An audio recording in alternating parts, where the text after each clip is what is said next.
Righto, you're looking rugged up today. Yeah, because today is the first day of winter. Yay! Not really. It's pretty cold out here. So we thought, what a great video to go through winter, what to do, what to kind of expect, and yeah, just how to keep your plants still looking pretty good, despite if you're in quite frosty areas. So we've got a few things here that you can use to help increase the chances of keeping your plants alive, or keeping them alive through winter, I suppose. So we've got some frost cloth here. So highly recommend it. It's better than absolutely having nothing on there, especially if you've got some sensitive succulents, like say you, for example, like your chain of hearts or your crassulovitis or your jade plants. They can be quite sensitive as well. We had some that we didn't cover. They did pretty much all the leaves dropped off on it, but it actually reshot in the spring. So so it is a good idea to, it doesn't cost a lot to get some frost cloth, so good idea to get some. Preferably it's better if you can try and install the frost cloth off your plants, so not touching the foliage, because if you do get a heavy frost and so any of the leaves of the plants are actually touching the cloth, it can actually freeze burn them too. But I mean, if you can't do that and you have to put it over the top, or do it, you'd rather protect the majority of the plant and have a few little casualty leaves, which rather than losing the whole plant. So that way when spring comes, it'll just grow out of it and you won't even know. So here's another one as well. It's called a thermal cloth, which is quite it provides a bit more insulation, sorry, I can't speak, over your plants. So you can find this at most hardware stores or even garden centers as well. And if you're going to leave the frost cloth on throughout the whole of winter, it's probably best to go with actual frost cloth, because it's a lot more see-through than say the thermal screen, so it's going to allow a lot more sunlight coming through. If you are using this and keeping it on, just monitor your plants. You may have to at times just take it off, just so that you can allow some direct sunlight onto your plants, just so they don't elongate or start to stretch. You can also use shade cloth. It is quite effective. Make sure it's a fairly fine shade cloth, so it doesn't allow, the holes are quite fine. That way you're not going to have as much frost penetrating through the shade cloth and then getting onto your plants there. But it will do the job as well if you don't have can't even speak today, access to frost cloth or the thermal cloth as well. Sea salt. So just putting it out there, we are not sponsored by sea salt at all, but it is, any seaweed solution is just fantastic. So it builds resistance, helps them to really strengthen the cells and just build a bit of immunity, I suppose, to the weather conditions that we're getting as well. Promotes good, strong root development. Also pest and disease, prevents that. As you know, or you may have noticed in your garden, you're probably getting a little bit of fungal issues like some black spot or even powdery mildew. And that's just through the cold nights and through all you may be having some heavy dews or even the frost, which is sitting around the plants and just perfect environment for the fungal diseases to come through.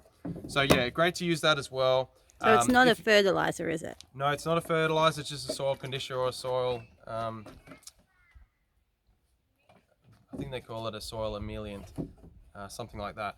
So, but it is definitely not a fertilizer. It doesn't have nitrogen and phosphorus in it. So, just if you do want to use a liquid fertilizer, you probably go with maybe like a power feed. There is also some Thrives out there too, but make sure it doesn't have too high of a nitrogen content. Something around 10% or a little bit lower is perfect for them. So yeah, definitely use that just to help just strengthen them up a bit. If you do have like a brick wall or something like that, it's also good to move your plants close to the brick wall, because brick walls actually hold a lot of heat, absorb it through the day and then slowly release it in the nighttime. So it won't be as cold in that area. Or just put them under cover under a pergola, especially like your chain of hearts or string of pearls can be a little bit sensitive as well. So best to pack them away and bring them out through the probably mid-morning once the frost is kind of melted, or the weather temperatures of daytime temps, sorry, I've picked up, is perfect. And I think that's, yeah, probably about it, I think. With watering, so watering is a good one. You want to try not to water too much, so then you're having too much water in the leaves, because if you have too much water in the leaves, then there's a high chances they're going to freeze and cause the cells to burst and get frostburn. So if you best to try and stress them out as best as you can. So try not to give them too much water. That's just from personal experience. I find we try not to water too much through the winter, especially ones that are going dormant. So there's a little tip there. You can also, if your pipes aren't frozen, you can even in the mornings, if you've got a bit of frost in your plants, you can even just give them a quick squirt of water just to try and melt that ice. And that is actually quite effective too, but it only works really good if your pipes are not frozen. So yeah, just something to be aware of.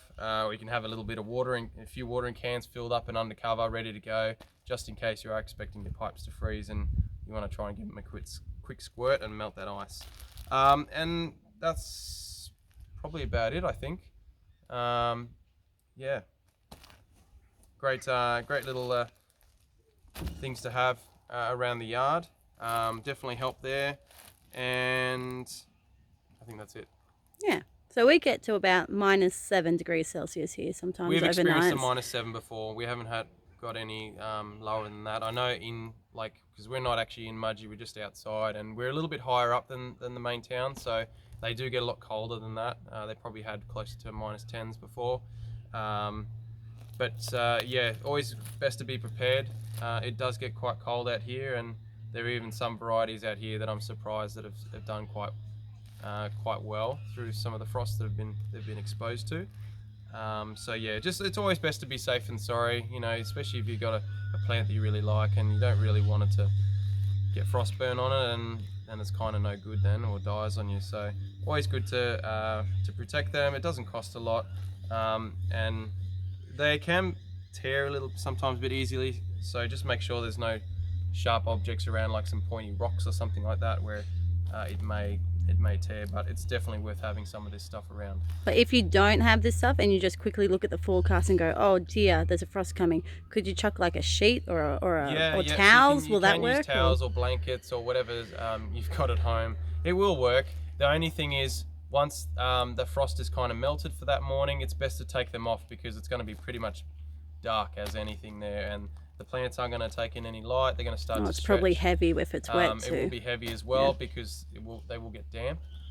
So best to take them off. But you definitely use them to help if last minute you've just randomly come across the weather report and you're expecting a frost and you're not prepared like this. So you can definitely use a sheet or a doona or a towel or whatever you've got, really, a tarp even. So yeah, hopefully you found that helpful. If you have any other questions, please let us know. Just definitely subscribe to our channel if you haven't already. Tell your friends. We hope that the things that we're sharing with you guys is really helping out, and yeah, happy to take on any other topics that you'd like us to go through. And yeah, have a great week. Hopefully you're enjoying winter. I'm not really. I'm looking forward to spring already. So especially for plant growth, because a lot of stuff's not really doing anything, unfortunately, but that's all good. So yeah, catch you at the next Tip Tuesday.